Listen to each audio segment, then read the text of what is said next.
How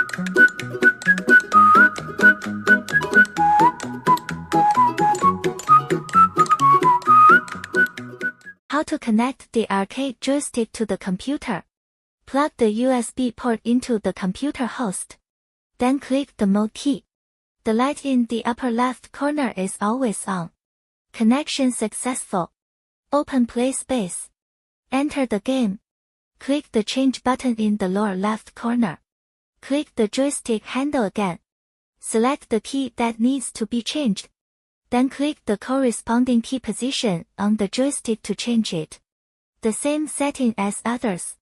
Set it up and click Save. Now just to enjoy our game time.